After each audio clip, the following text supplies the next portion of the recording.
آپس میں اختلافات کیوں پیدا ہوتے ہیں؟ ایک تو یہ فطری بات ہے کہ کچھ نہ کچھ اختلافات ہوں گے، جہاں بھی دو لوگ ہوں ان کے درمیان 100% ہم آہنگی نہیں ہوتی، مزاجوں میں فرق ہوتا ہے، خیالات میں فرق ہوتا ہے، طریقہ کار میں، انداز میں، سوچ و فکر میں، چیزوں کو طے کرنے میں، ان کے لیے لائحہ عمل بنانے میں، اور بالغ نظری میں، مستقبل کے حوالے سے فراست میں، بہت سارے احوال ہیں، بہت سارے طریقے ہیں، ہر جگہ پر آپ کو لوگوں میں فرق نظر آئے گا، اور اسی سے کائنات کا رنگ ہے، خوبصورتی ہے، اس تنوع میں حسن ہے۔ میاں بیوی کے درمیان بھی یہ جو فرق ہے، اس ہی میں خوبصورتی ہے۔ اسی لیے ایک دوسرے سے اختلافات ہونا یہ فطری بات ہے، اس پر تو پریشان نہیں ہونا چاہیے، لیکن اس اختلاف کے نتیجے میں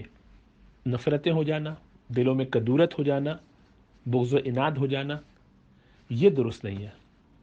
اور وہ اس لیے ہوتا ہے کہ ہم ایک دوسرے کو سمجھتے نہیں ہیں، اور افسوس یہ ہے کہ علم کی کمی کے ساتھ ساتھ ہمارے معاشرے میں اس چیز کو سمجھانے اور اس پر ابھارنے کے لیے، ایک دوسرے کی باتیں ایک دوسرے تک پہنچانے کے لیے کوئی کام بھی نہیں کیا جاتا، بلکہ ایک حقوق کی جنگ شروع ہو جاتی ہے۔ چنانچہ دونوں طرف صورت یہ ہوتی ہے کہ ہمیں کیا کرنا ہے، میرا کیا حق ہے، مجھے کیا چاہیے، میرا کیا معاملہ ہے۔ یہ رویہ بہت خطرناک ہے، اسی وجہ سے دونوں اس نظام کو اپناتے نہیں ہیں، بلکہ اپنا اپنا حصہ اس نظام سے لے کر دوڑنا چاہتے ہیں۔ چنانچہ ان کی مثال ایسی ہے کہ ایک فیکٹری ہو اور اس میں دو مزدور کام کر رہے ہوں، اور دونوں اپنا اپنا ٹارگٹ اچیو کرنے کے لیے اپنی تنخواہ زیادہ سے زیادہ حاصل کرنا کم سے کم وقت میں، اپنے فرائض کے بارے میں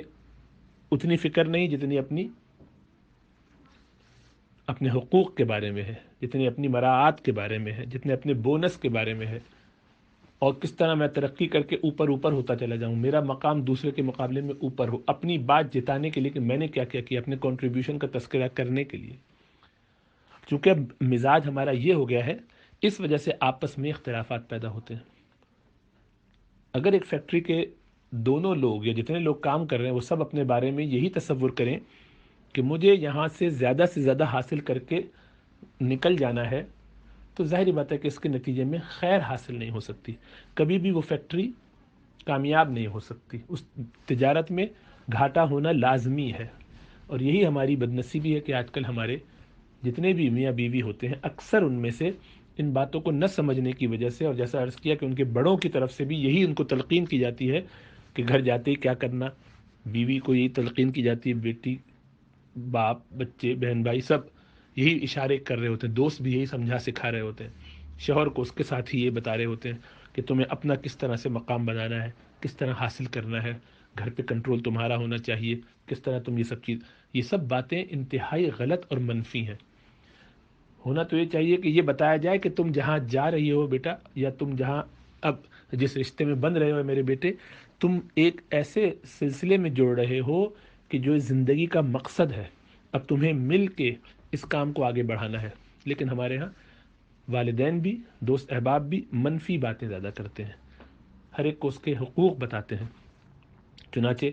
نکاح سے پہلے، شادی سے پہلے عورتیں اپنی حقوق کے بارے میں معلومات کرتی ہیں کہ یہ کیا ہے، اسی طرح مرد اپنے حقوق کے بارے میں معلومات کرتے ہیں کہ میرے کیا کیا رائٹس ہیں جس کو مجھے ایکسرسائز کرنا چاہیے، معلوم کرنا چاہیے۔ یہ زہر قاتل ہے کسی بھی رشتے کو آگے چلانے کے لیے، اسی لیے وہ ڈے ون سے انہی پر باتیں کرتے ہیں، اپنے حقوق کا تذکرہ کرتے ہیں۔